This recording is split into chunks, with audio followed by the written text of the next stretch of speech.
जय माता जी। आज का चौथा दिन है जो कुष्मांडा माता की पूजा का दिन होता है और उनके प्रादुर्भाव का दिन है। कुष्मांडा माता क्या है और उसका क्या है महत्व, किस तरह से आप कुछ करेंगे, उसके बारे में भी हम आपको बताने जा रहे हैं। तो चलिए पहले माँ कुष्मांडा को हम याद कर लेते हैं। या देवी सर्वभूतेषु माँ कुष्मांडा रूपेण संस्थिता, नमस्तस्यै नमस्तस्यै नमस्तस्यै नमो नमः।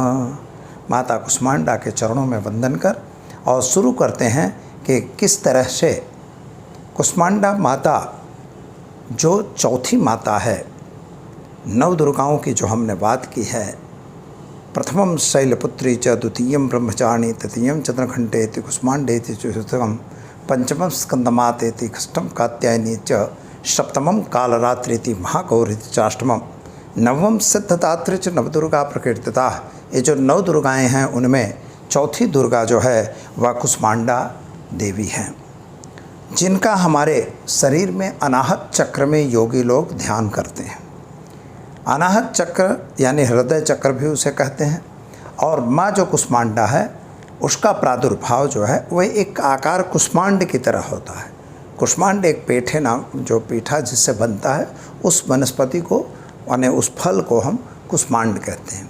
चारों तरफ से वह कवच से घिरा होता है और अंदर उसके अंदर गुदा भरा हुआ होता है, यानी जो उसका भाग होता है। इसी तरह से माँ कुष्मांडा जो है वह वास्तव में सृष्टि की स्थिति और उत्पत्ति का एक मूल कारण है और इनका जो स्थान है सूर्यमंडल के बीच में है। जो सूर्यमंडल आपने कभी देखा होगा तो सूर्यमंडल के अंदर एक ब्लैक होल होता है। जैसे आपने अग्नि लगाई है तो वह अग्नि बीच में काली दिखती है, चारों तरफ अग्नि प्रज्वलित है, लेकिन बीच में काली रहती है, वह एरिया ठंडा रहता है। इसी तरह से माँ कुष्मांडा जो है वो सूर्यमंडल के मध्य में उत्पन्न हुई है। और रुधिर मांस लुप्ताम, ऐसा कहा है कि जैसे रुधिर और मांस से लिप्त है और चारों तरफ से वह कवच में घिरी हुई है। जो पृथ्वी में जो डिंब का निर्माण होता है, पृथ्वी सृष्टि की जो रचना होती है, तो रचना की यही स्थिति बनती है और वही स्थिति वहीं से माँ भगवती जो है जो मतलब कुष्मांडा देवी हैं, वे सृष्टि की रचना की शुरुआत करती हैं। और यह एक प्रकार का नया स्रोत यानी नए जगत की सृष्टि की रचना होती है। तो वही जो कुष्मांडा है उनका वहाँ पर स्थान दिखाई देता है। 8 भुजा वाली यह माता हैं। कमल और इनके मेन इनका पात्र होता है, धनुष होती है, कमल तल पर बैठी हुई हैं। इनका आसन जो है वह कमल है, इसलिए इनको पद्मासना भी कहा जाता है। 8 हाथ हैं इनके पास। जिस तरह से 8 दिशाओं का वर्णन होता है, 8 दिशाओं में हमारी रक्षा करने का काम माँ कुष्मांडा करती है। चारों तरफ मतलब 8 तरफ से वह बंद होता है। दूसरी बात क्या होती है, इनका वाहन भी सिंह है और रोग और शोक से मुक्त करती है। अब यहाँ पर योगी लोग जब अनाहत चक्र में माता का ध्यान देते हैं तो वहाँ एक कमल दल दिखता है और कमल पर माँ भगवती दिखती है और वहीं पर उनको पूरा एक प्रकाश बिना का एक डिंब दिखता है, जिसको डिंब में ही उनको अनाहत देखा जाता है कि इसमें है क्या, और उसी चीज़ को उनको खोलना होता है जब कुंडली जागृत की जाती है उस अवस्था में। और ऐसी अष्टभुजा माता का हमें दर्शन करना है और उसी का पूजन करना है। माता का पूजन आप कैसे करेंगे? पूजा की कोई सामग्री की ज़रूरत है, जो सामग्री हम नित्य प्रति यूज़ करते हैं वही करनी होती है। माता की अगर आपके यहाँ मूर्ति है तो उसका पूजन करना है, नहीं है तो आप उनकी प्रति छवि रख सकते हैं। और ख़ास तौर पर अपने घर में जो स्थापन आपने किया हुआ है वहीं पर माता का मतलब उसका ही पूजन करना होता है। जैसे नियम है कि पंचोपचार पूजन करिए अथवा षोडशोपचार पूजन किया जाए।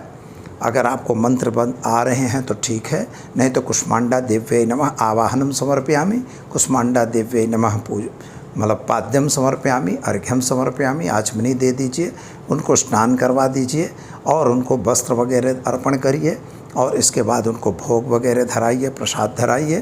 प्रसाद के लिए मित्रों हमारे शॉर्ट्स वीडियो बन चुके हैं और किस रोगों को कौन सी देवियाँ दूर करती हैं इसके बारे के भी वीडियो हमारे शॉर्ट्स वीडियो बन चुके हैं और अपलोड भी हो चुके हैं चैनल पे, आप उसे देख सकते हैं।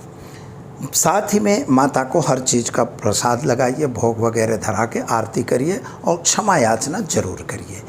और सुबह और शाम, या तो हम नियम पहले भी बता चुके हैं, इसी तरह से नित्य प्रत पूजा करिए। अगर आप पाठावृत्ति करते हैं तो पाठ करिए, मंत्रों का जप करते हैं तो मंत्र का जप करिए। और एक प्रयोग आपको मैं ज़रूर बताऊंगा, जिस तरह से रोज़ का प्रयोग है वही प्रयोग तो उसमें कोई बहुत विशेष नहीं है, लेकिन आज का प्रयोग रक्त वस्त्र पे होगा। कुष्मांडा माता का जो पूजन किया जाएगा और लाल वस्त्र पे आपको या गुलाबी कलर के वस्त्र को बिछाना है और उसी पे मसूर की दाल के 9 मुट्ठी मसूर की दाल रखनी है, अलग अलग 9 सिक्के 9 सुपारी रखनी है, रक्त कलर के पुष्प अथवा गुलाबी पुष्प उन पर चढ़ाना होगा और कुमकुम से चंदन लगाना है। इसके बाद आपको मंत्रों का जाप करना है। धूप दीप नैवेद्य होता ही है, पीले कलर की मिठाई या पीले पेड़ा जो भी आपके पास अवेलेबल है, दाड़म का फल ये आपको अवश्य लगाना चाहिए। तो यह इस तरह अनार का फल आप लगाइए माता को, इसलिए उससे माँ खूब प्रसन्न होती है और आपकी अभीष्ट इच्छा पूर्ण होती है। मंत्र जो है ओम ऐं ह्रीं क्लीं कुष्मांडा देव्यै नमः, और दूसरा मंत्र है नमो देवी महादेवी महाघोर पराक्रमी महाभय विनाशिनी कुष्मांडा देव्यै नमो नमः। इस मंत्र का भी आप प्रयोग कर सकते हैं। तो दर्शक मित्रों, माता का पूजन करिए, आरती करिए और संपन्नता अपने घर में लाइए और ख़ास में माता का आशीर्वाद आपको मिलता रहे, यही प्रार्थना के साथ दीजिए मुझे इजाज़त।